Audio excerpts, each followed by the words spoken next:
Welcome back to Fett's Legacy, everyone. Today is a big day. I am finally doing my 100 subscriber special, and with that comes two special things for you guys, so stay tuned. But before we get right into that, I just want to say thank you all for the support and helping me reach this goal, and smash that like button. It helps the video massively, helps the channel a lot, and hit that subscribe button if you haven't already. Let's get to 150 subscribers now. Let's keep on going, guys. I really appreciate all the support. But guys, let's get right into the video. So first things first, I just want to let you guys know I have gotten a Hot Toys Return of the Jedi Boba Fett Deluxe version.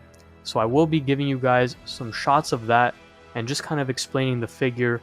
And, you know, this is probably the grail of my collection. This is probably my favorite piece of my collection now. So I really wanted to share this with you guys. I know I don't share a lot of my collecting, but I am a massive Boba Fett collector. And Star Wars collector. So if you guys will want to see more of this, let me know down in the comment section below. But I just wanted to share this one with you guys because it is my favorite piece, and I just got it, so I thought I'd share this with you guys. So I'm going to be showing you the box, which is right here, and we even have the card with, you know, a couple designs on it, and we got, you know, all the pieces. There's different hands. There's his Return of the Jedi jetpack. And he's even got his cape. And guys, the deluxe version comes with the Sarlacc base, so I will be showing you that. And yeah, basically you can have Boba Fett flying out of the Sarlacc pit, which is really cool. And that's why I had to get the deluxe version. Now, I wanted this figure on its own, but when I saw the deluxe version had the Sarlacc, that just made me I had to get it. But the Sarlacc on its own is worth around $300. So I definitely wanted to wait until I got a good deal, and I finally did. You know, you should be able to see on screen some of the pieces, his EE3 blaster, and yeah, I mean, he just looks so good. I will be showing you, you know, a different pose here and there, but the main point to this is to show you him with the Sarlacc pit. And yeah, I'm not sure exactly which order all of this is coming in from, but I just want you guys to take a look at this. I mean, it looks absolutely phenomenal. The figure moves very well. You can pose it very easily. If you guys have any Hot Toys figures, let me know in the comments section down below. So far, I only have this one and the Empire Strikes Back 40th Anniversary Boba Fett. But I do want to get the deluxe Mandalorian Boba Fett that comes with his post-Sarlacc armor and his robes. His Tusken robes. And yeah, so that'll probably be my next purchase. I'm looking for a good deal on that one. But yeah, I mean, I love these Hot Toys figures. They're, you know, they're pretty expensive, but they're the best quality you're going to find. They look very screen accurate, very posable, very cool. I mean, the detail on these is just, I mean, absolutely amazing. Even look at the base for the Sarlacc pit here. I mean, the detail on this thing is just absolutely phenomenal. And yeah, yeah, I have him flying out of it. They even give you some fire to put in his jetpack, and I have him shooting down at the Sarlacc pit. And yeah, I mean, it just looks absolutely amazing. I will even have a picture of where I have it on my shelf. I have it with the Hot Toys Empire Strikes Back Boba Fett beside it, and I have a Return of the Jedi statue Boba Fett from Gentle Giant beside it. So yeah, I'll show you that, but yeah, I mean, and you can even bend the tentacles however you want, and the cape has some wire in it, so you can pose it a bit better. The one thing I will say that I would change probably is the actual like black piece that holds Boba Fett in the air. I kind of wish it was a Sarlacc tentacle. It would just kind of fit in a little bit better, but besides that, like, I really have no complaints with this figure. Like I said, it's probably my favorite piece of my collection now. And yeah, this is why I had to, you know, spend a little extra for the Sarlacc base, because it really elevates the figure. I think it's completely worth it. And many of you may know that Return of the Jedi Boba Fett is my favorite look of Boba Fett. Or you might not know that. I don't even know if I've said it, but just because of the red gauntlets and his EE3 carbine from Return of the Jedi is my favorite. I like his Empire Strikes Back one, but the EE3 that he uses in Return of the Jedi, and later on, obviously, and in the games, and now in the Book of Boba Fett, I love that gun. Like, it just looks so nice. So Yeah, Return of the Jedi Boba Fett is my favorite look. I'd show you guys this Hot Toys.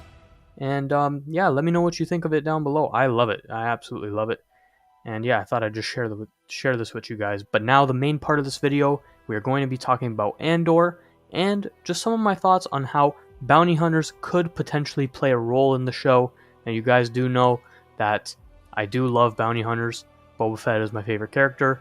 And, you know, maybe they don't have a place in the show. I'm going to explain to you why I think they do. And, you know, some people may find it annoying that I always trying to put bounty hunters in everything. I don't care. They're a big part of Star Wars. They're my favorite part of Star Wars.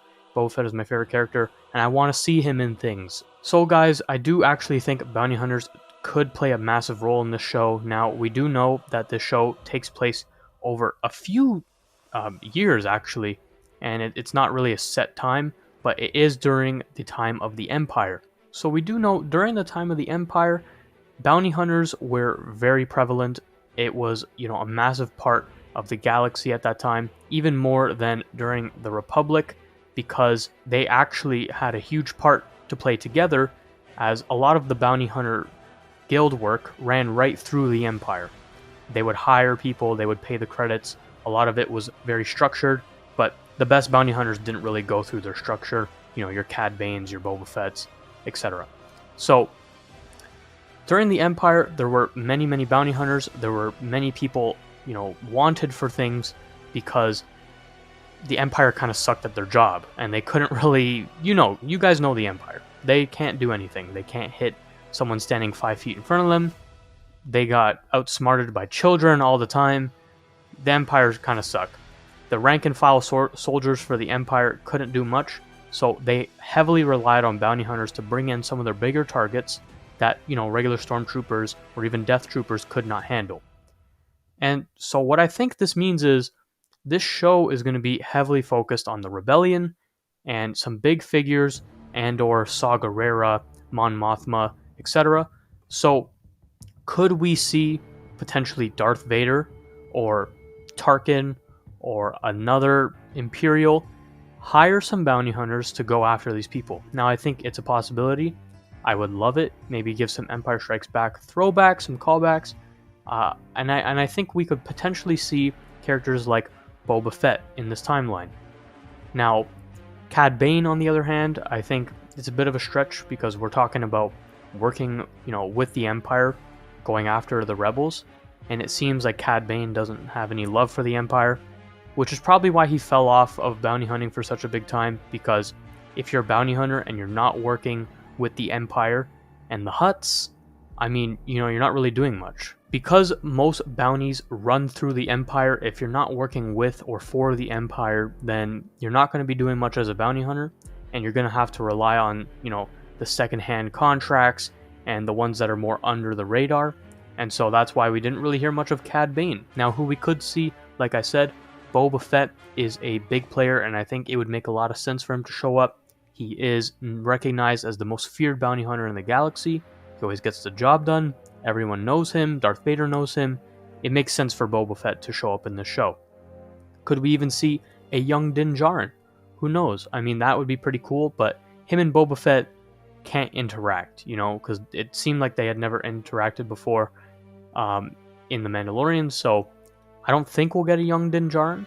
I doubt it, but I mean, that would be pretty cool, I guess. Now, someone else we could see is Fennec Shand. You know, her and Boba Fett have a pretty good relationship now, and it seemed like she knew who he was, and like they might have met before. That would make sense, so maybe we could see them both in the show. And again, we go back to the regulars: Bosk, Dengar, Forlom, Zuckuss, all the guys in Empire Strikes Back that were on the ship with Darth Vader and Boba Fett, even IG-88. We could see all of them in this show. Now, I don't think we will, and I think that's a bit of a stretch. Most likely, I'm betting on 1 or 2. And I personally, if I had my pick, it would be probably Boba Fett and Bosk. Those are probably my 2 favorites, because you can't really have Cad Bane. So if we can't have Cad Bane, who would probably be my second choice, it would probably have to be Bosk. If we could see Boba Fett and Bosk potentially going after Andor, or even Saw Gerrera, that would be really, really cool. But the way I think they would have to do it is either, like I said, Darth Vader or Tarkin just gets kind of fed up with the rebellion, and they just hire bounty hunters to go after them. And the thing is, if you bring in Boba Fett to do that, Boba Fett has to he has to actually capture them, and then they would have to escape because, Boba Fett has a reputation of always getting the job done. And when you bring Boba Fett in, and let's say even Bosk, I really don't. I think Andor is a great character, but I really don't think he compares to Bosk or Boba. And so I would love to see them brought into the show. Now, a lot of this is just speculation and hope, mostly because I'm a big fanboy of the bounty hunters. But I mean, don't you guys think it would be really cool, maybe even to see Dengar come in, make an appearance, going after the rebels, a young Boba Fett? And personally, that would be amazing for me. That would really help the show, and I think it fits. Maybe in Kenobi it didn't fit. I still think they could have worked it in there, but I think in this show it really makes sense. The original trilogy, bounty hunters were a pretty big part of it. Rebels, Empire, it makes sense. I think they could have Boba Fett in this. They could have Bosk in this, and who knows? I mean, we could even see Black Chrysanthemum. I mean, that would be pretty cool. Could bring in Jabba the Hutt again. I mean, if they don't bring in any of these characters, I think it could be a bit of a waste because this is a crazy time period for the bounty hunters. A lot of stuff is going on. A lot of big figures are playing right now. And I think it would work well for the story. So let me know what you guys think down in the comment section below. Do you think I'm just being hopeful and we're not going to see any bounty hunters in Andor? Or, do you think there's a possibility we could get Boba Fett and maybe Bosk or Dengar? Let me know what you guys think. Personally, I want them to show up. Anyway, guys, thank you so much for watching. Thank you for 100 subscribers. Let's keep pushing on to 150 and then 200. And I'll see you guys next time.